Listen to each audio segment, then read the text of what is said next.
शिवनेरी शिवजन्मभूमी छत्रपती शिवाजी महाराजांच्या जन्मानं पुढील झालेल्या या जन्मभूमीमध्ये हायड्रोलिक क्लिपच्या माध्यमातून हा सोहळा सादर केला जात आहे।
माती कपाळाला लावणं महत्वाचं आहे। महाराष्ट्रात जन्माला आलेल्या व्यक्तीला वडू तुळापूरला जाऊन तिथली माती कपाळाला लावणं पण तितकंच महत्वाचं आहे। शिवनेरी असेल, रायगड असेल, वडू तुळापूर असेल, या महाराष्ट्रात जन्माला आलेल्या माणसांच्या धर्मपंढरी आहे, त्या पुण्यभूमी आहेत। मला जेव्हा समजलं की हिंदवी स्वराज्य संस्थापक छत्रपती शिवाजी महाराजांच्या राज्याभिषेक सोहळ्याच्या निमित्तानं जुन्नर भूमीमध्ये यायचंय, मी म्हणालो हे माझं भाग्य आहे, हे मी काहीतरी पूर्वजन्मी पुण्य केलंय आणि म्हणून मला राज्याभिषेक सोहळ्याच्या निमित्तानं तिथे जाऊन शिवरायांची सेवा करायला मिळतीये, हे मी माझं भाग्य समजतो। तुम्ही विचार करा, या भूमीत येणारे जर भाग्यवान असतील, या भूमीचं ज्यांना ज्यांना दर्शन होतं या शिवनेरी परिसराचं, ते जर भाग्यवान असतील तर तुमच्या सगळ्यांचा जन्म या पुण्यभूमीत झाला, तुम्ही किती भाग्यवान असाल। भरत खंडे नरदेह प्राप्ती येतो परम भाग्याची संपत्ती, अर्थात मनुष्य म्हणून जन्माला आलात याहीपेक्षा भारतात जन्माला येणं ही परम भाग्याची संपत्ती असते। असं जर साधू संतांनी सांगितलं असेल तर आपल्याला अजून पुढे जाऊन असा विचार करावा लागेल की भारतात जन्माला येणं हे भाग्याचंच लक्षण आहे, पण त्यातली त्यात शिवजन्मभूमीत जन्माला येणं हे परम भाग्याचं लक्षण आहे.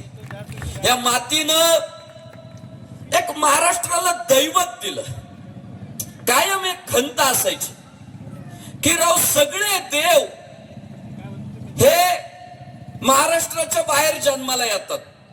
राम अयोध्येत जन्माला येतात, गोपाल कृष्ण मथुरा द्वारका गोकुळ तिकडे जन्माला येतात. मग आमच्या महाराष्ट्राचं काय?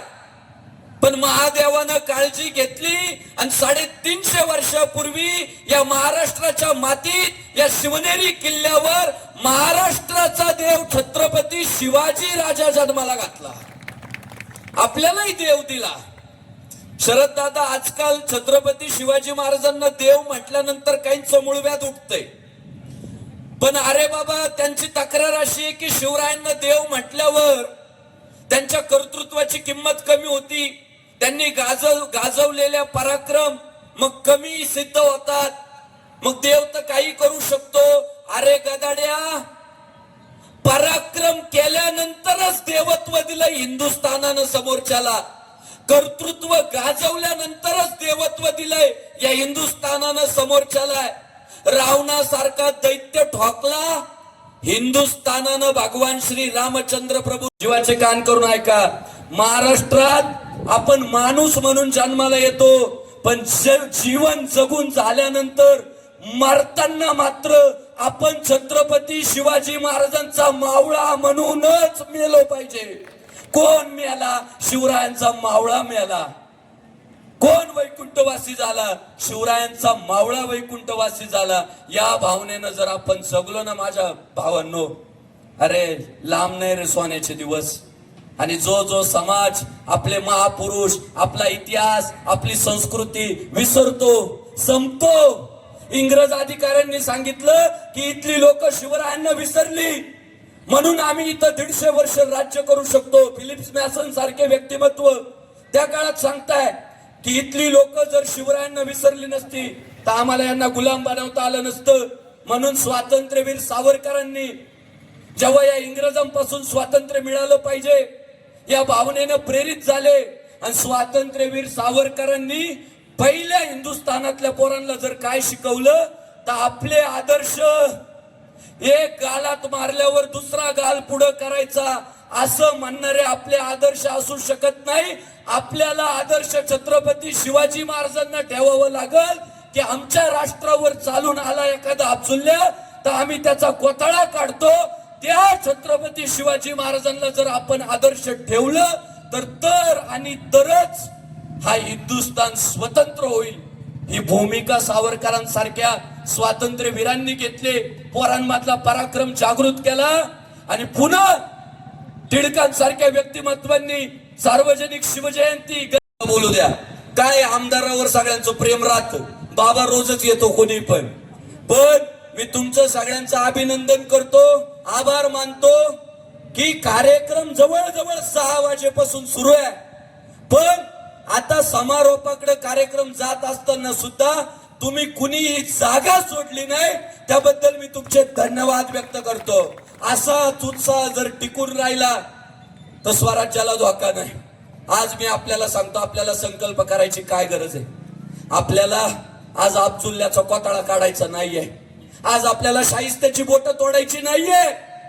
आज आपल्याला जर काय करायचंय तर आपल्या छत्रपती शिवाजी महाराजांनी जे हिंदवी स्वराज्य तुमच्या आमच्यासाठी निर्माण करून ठेवलं ते फक्त राखायचंय. बस ते राखण्यासाठी काय करावं लागेल? काय नाही. माझ्या शिवरायांचा, माझ्या जिजाबाई साहेबांचा, माझ्या शंभूराजांचा मला अभिमान असला पाहिजे. माझ्या धर्मग्रंथांचा, माझ्या मंदिरांचा, माझ्या साधू संतांचा मला अभिमान असला पाहिजे. आणि माझ्या देशासाठी, माझ्या देवासाठी, माझ्या हिंदू धर्मासाठी जो म्हणून कोण धावतो पळतो त्याचाही मला अभिमान असला पाहिजे. हीच शिवरायांची सेवा आहे. आज ते आपल्याला करावं लागेल. आपल्या संस्कृतीची जोपासना करावं लागेल. एखादी मुलगी जर 10 गाण्यांवर रील बनवत असेल, वेगवेगळे डान्स बसवून. तर त्या माझ्या बहिणीला विनंती आहे, बाई 10 रील तू मनोरंजनासाठी बनव, पण 11वा रील ना तू माझ्या छत्रपती शिवाजी महाराजांसाठी बनव. ती स्वराज्याची सेवा आहे. आमचा एखादा भाऊ महिनाभर जॉबला जातो, उद्योग व्यवसाय करतो, सांभाळतो. त्याला विनंती आहे, महिन्यातला 1 दिवस फक्त शिवनेरीसाठी काढ. महिन्यातला 1 दिवस शिवरायांच्या काहीतरी सेवेसाठी काढ. ती आपल्या हिंदवी स्वराज्याची सेवा आहे आणि आज ती काळाची गरज आहे. शिवरायांनी काय काय करावं. त्या काळामध्ये जबरदस्तीचे धर्मांतरण झालं. नेतोजी पालकरांचं झालं, बाजाजी निंबाळकरांचं झालं. दादा, या मुघली आक्रमणकर्त्यांनी इथली संस्कृती, इथला धर्म संपवण्यासाठी काय काय नाही केलं. मानेवर सुरे ठेवून आपले लोक धर्मांतरित केले. नेतोजी पालकर त्यात शिकार झाले. बाजाजी निंबाळकरांसारखे फलटणचे सेनापती त्यात शिकार झाले. पण शिवराय म्हटलं नाही, असं कोण धर्मांतरण करून कुणी बाटत नसतं. महाराष्ट्राच्या मातीत नाही, हिंदुस्थानाच्या मातीत पहिल्यांदा आपल्या हिंदू लोकांना जे धर्मांतरित केलं गेलं होतं त्यांची पुन्हा हिंदू धर्मात घरवापसी करण्याचं काम छत्रपती शिवाजी महाराजांनी केलं. आणि नुसती सहानुभूती मिळावी म्हणून नाही केलं. नाही मग माझी लोकप्रियता वाढल. अहो, स्वतःच्या पोरी त्यांच्या घराने दिल्या. नेतोजी पालकरांच्या घरात स्वतःची पोरगी देऊन टाकली. बाजाजी निंबाळकरांच्या घरात स्वतःची पोरगी देऊन टाकली. माझी शरद दादांना विनंती, या निमित्तानं मी आज महाराष्ट्रातल्या प्रत्येक आमदाराला जाऊन विनंती करतोय की शिवरायांनी जर घरवापसी त्या काळात केली, या महाराष्ट्रात अशा कितीतरी आपले बांधव आहेत की जे पूर्वी हिंदू होते, त्यांचे वंशज, त्यांचे पूर्वज हे हिंदू आहेत, पण या परकीय आक्रमणकर्त्यांच्या काळात आपलेच बांधव त्या काळात धर्मांतरित झाले. त्यांनाही माहिती आहे, मान्य आहे, त्यांचं प्रेम भगव्या ध्वजावर आहे, त्यांचं प्रेम शिवरायांवर आहे, शंभूराजांवर आहे, त्यांचं प्रेम इथल्या मातीवर आहे. ते वंदे मातरम म्हणायला तयार आहे.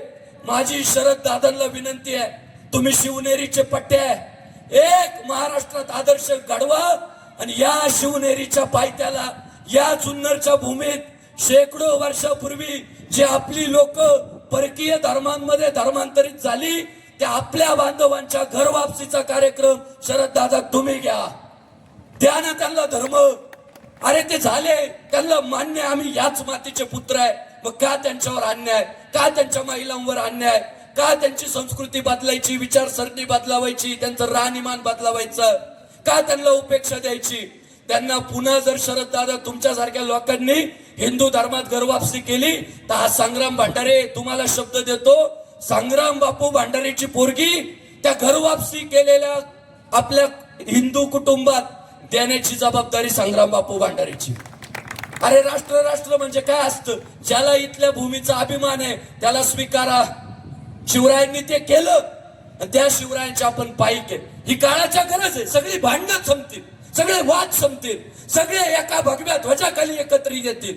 आपण जबरदस्ती तर करत नाही. धान्याचं पोतं देऊन नाही बा, तांदळाचं पोतं घेऊन ख्रिश्चन होय, नाही बा तुला कापूनच टाकेल हिंदू होय, ते तर आपल्याला शिवरायांनी स्वीकारलं नाही. पण ज्यांना ज्यांना मान्य आम्ही हिंदू आहे, आमचे पूर्वज हिंदू आहे, त्यांच्यावर का अन्याय, त्यांना पुन्हा हिंदू धर्मात जर आपण घेण्यात यशस्वी झालो तर खऱ्या अर्थानं हा शिवराज्याभिषेक यशस्वी होईल.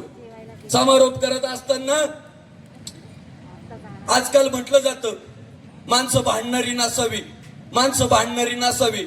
पण माझं मत आहे, माणसं भांडणारीच असावी, पण कशी भांडणारी पाहिजे माहितीये का, आमच्या बाळूभाऊ गाजरे सारखी पाहिजे भांडणारी. की त्यांच्या भांडणानंतर, त्यांच्या संघर्षानंतर, त्यांच्या वादानंतर जर काय उभं राहिलं तर या भव्य छत्रपती शिवाजी महाराजांच्या स्मारकाभोवती हायड्रोलिक लिफ्ट उभं राहिलं. भाऊ, मी रोज कीर्तन करतो, 5-10 फुटावर पुतळा असतो, पण भाऊ 7-8 कार्यकर्ते वरती नेतात, अंग लटलट कापत राहतं. आपल्याला उंचावर जायची सवय नसते, मला व्यक्तिगत नाही सवय. पण आज मी तुम्हाला अत्यंत अभिमानानं सांगतो की जवळजवळ छत्रपती शिवाजी महाराजांचा तो पुतळा 45 फूट आहे. 45 फूट पुतळा आहे. शरद दादांनी मला दिलं पुढं करून, तुझा आहे लिफ्ट मध्ये बसायला. दादाच नेहमी कार्यकर्त्यांना पुढं करता, तुझा आहे बसायला. आशाताई आल्या, त्या रणरागिणी आहे. माझे मात्र पाय लटलट कापत होते. मी त्या बाळाभाऊ कुठे, बाळाभाऊला म्हटलं बाळाभाऊ तुम्ही जा राव, मी इथूनच फुलं फेकतो. का आपल्याला सवय नाही, त्यातला अनुभव नाही. तुम्ही मला म्हटले ना 10 तास कीर्तन कर, मी करल, पण हे असले प्रयोगाचे अनुभव नाही ना. बाळाभाऊला म्हटलं नको नको. बाळाभाऊ काय म्हटलं माहितीये का, मी आहे. काय म्हटले, मी आहे, तुम्ही या. भाऊ 45 फूट वरती गेलो, पण यत किंचितही भीती वाटली नाही. इतका यशस्वी उपक्रम त्या बाळूभाऊ गाजरेच्या पाठपुराव्यामुळे झालाय. आज एवढ्या उंचावर गेलो, तिथं गेलं ना, भर सवय नाही, मी धरून ठेवलं होतं ते. पण दादा म्हटले ना, आशाताई पुढे होत्या, शिवरायांच्या गाळ्यामध्ये हार टाकत असताना थोडी अडचण यायला लागली, थोडी. पण ते आज काय ऊर्जा आली दादा माहित नाही, पण मनोमन असं म्हटलं संग्राम बापू भांडारे आज खाली पडून मेला तरी चालल, शिवाजी महाराजांच्या गळ्यात हार गेला पाहिजे. आणि इतका पद्धतशीर तो शिवरायांच्या गळ्यात हार गेला.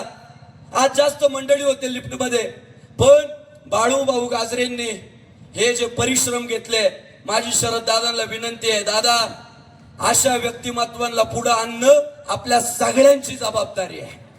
हे असे संघर्ष योद्ध्यांची आपल्याला गरज आहे. बाकी नुसती गाजर दाखवणारी असतात, पण आपले गाजरे कर्तृत्व करून दाखवणारे. आपले गाजरे गाजर दाखवणारे नाहीये, त्याचे हाती घेतलं ते तडीच नेऊन दाखवणारे आपले गाजरे. बाळूभाऊचं मी मनापासून अभिनंदन करतो.